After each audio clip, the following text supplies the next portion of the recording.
Helo Newyddion Ni, dwi yma yn Dubai, dinas yn yr Emiradau Arabaidd Unedig, a mae hon yn wlad eithriadol o bwysig, yn benna oherwydd mae'n cynhyrchu lot fawr o olew. Mae'n wlad eithriadol o gyfoethog felly, ond mae wedi cael ei thynnu mewn i'r rhyfel yma sy'n digwydd ar draws y dwyrain canol ac ar draws gwledydd y Gwlff. A dwi'n mynd i drio ateb un neu ddau o gwestiynau i chi am pam bod hyn gyd yn digwydd.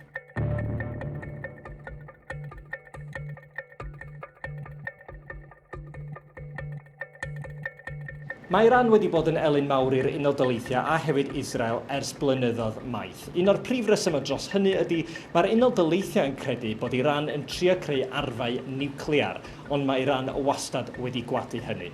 Ac un o'r rhesymau eraill mae Donald Trump yn dweud fod o wedi dechrau y rhyfel yma ydy oherwydd bod o'n poeni am hawliau pobl o fewn Iran. Dydy o ddim fel Cymru, petai chi'n mynd allan i brotestio ar y stryd, mi allech chi wynebu ymateb digon llawdrwm. A Donald Trump yn dweud bod hynny'n reswm arall pan bod o wedi dechrau y rhyfel yma. Mae nifer o wledydd yma yn y Gwlff gan gynnwys lle dwi wedi gweld nifer fawr o ffrwydrada a thaflegrau'n cael eu tanio o Iran i'r gwledydd rheini. Rwan, dydy Iran ddim o reidrwydd eisiau cwffio hefo'r gwledydd yma, ond mae'r gwledydd yma, fel lle dwi, yn ffrindiau mawr hefo yr Unol Daleithiau. A mae Iran yn gobeithio drwy cosbi nhw o bosib wneith nhw rhoi mwy o bwysau ar yr Unol Daleithiau i ddod â'r rhyfel i ben. Mae'n amhosib dweud pryd fydd y rhyfel yma yn dod i ben, ond y pwynt pwysig fan hyn, mae rhan fwyaf o ryfeloedd ar draws y byd yn dod i ben rhywbryd. Rwan, mae yna ymdrechion i drio dod â pobl at ei gilydd, i drafod ac i ddiplomydda, ond dydy hynny heb weithio hyd yn hyn. Ond mae yna obaith dros yr wythnosau nesaf a gallai hynny ddigwydd i ddod â'r rhyfel yma i ben. Enw fi yw Sam Kurtz, aelod y blaid geidwadol Cymraeg. Beth byddwch chi'n neud i helpu teuluoedd gyda'ch hostau byw?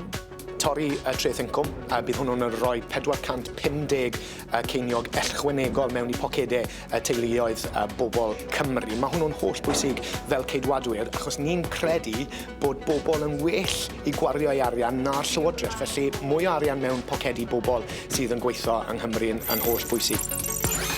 Sut byddwch chi'n gwneud ein hardal yn wirddach ac yn lanach ac yn diogelu Cymru rhag newid hinsawdd? Mae rhaid i ni bysoddi yn y cyllideb amaeth, achos ni'n gwybod y gwaith da mae ffermwyr Cymru yn ei wneud yn gofalu ar ôl yr amgylchedd. Felly mae'r 100 miliwn ychwanegol na mewn y cyllideb amaeth mynd i helpu hynny. Sut byddwch chi'n helpu plant i ddefnyddio a fwynhau'r Cymraeg pob dydd? Ges i fy magu yn ddwyieithog trwy mudiant ffermwyr ifanc yn ddefnyddio'r Gymraeg, cyfleoedd i bobl i ddefnyddio'r Gymraeg a bod yna dewis teg i bobl i ddefnyddio'r iaith. Mae hwnna'n holl bwysig. Sut fyddwch chi'n gwella trafnidiaeth cyhoeddus yng Nghymru? Os ni'n edrych ar y reilffordd, mae hwnnw'n holl bwysig a ni'n gwybod bod y bysoddiad wedi cael ei canolbwyntio yn ardaloedd yn y de. Mae rhaid nawr gweld y bysoddiad yna yn cael ei rannu'n tegach dros Gymru'n gyfan gwbl, ble mae bobl ifanc yn fyw.